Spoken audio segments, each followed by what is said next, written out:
Hi, I'm Luke Niwa. I'm a senior at Noon North High School, and I'm an Eagle Scout of Troop 205 Noon, Massachusetts, Mayflower Council.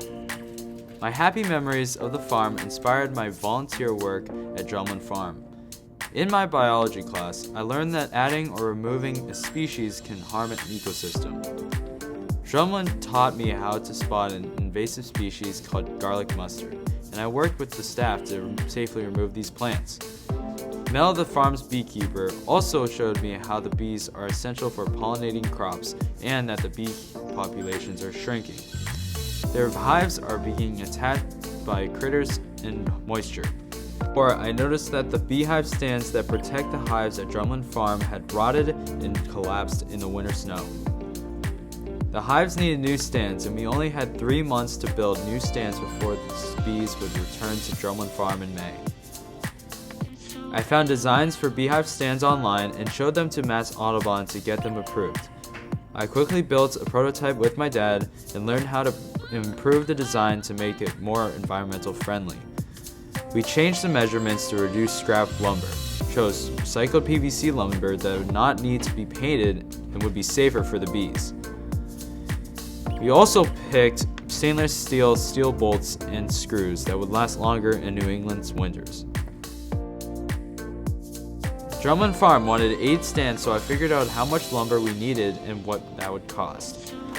To recruit volunteers, I invited Mel the beekeeper to come to my troop meeting to teach the scouts about bees. I showed the prototype and printed postcards with a QR code to sign up or donate. The GoFundMe nearly doubled its fundraising goal within 24 hours. I was able to buy quality materials. I helped my dad cut the lumber, and I prepped by organizing kits with tools and materials for each assembly team. When the scouts arrived at my garage, I used the edge method to teach them how to assemble the stand. The last step was to add a brass plaque showing that it was an Eagle Scout project.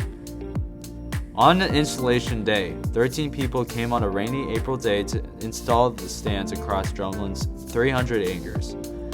Scouts leveled the ground and placed hives on top of the stand so that they would be ready for the bees. There was $700 left over at the end of the project, and I was able to present Mass Audubon with a check at my troop's court of honor. My troop is talking to Mass Audubon about how to build a closer relationship and make Mass Audubon Nature Reserves a regular site for service hours. NYLT, Citizenship in the Community, Personal Management, and Environmental Science merit badges gave me tools to lead this Eagle Scout project in time to welcome the bees home to Drumlin Farm.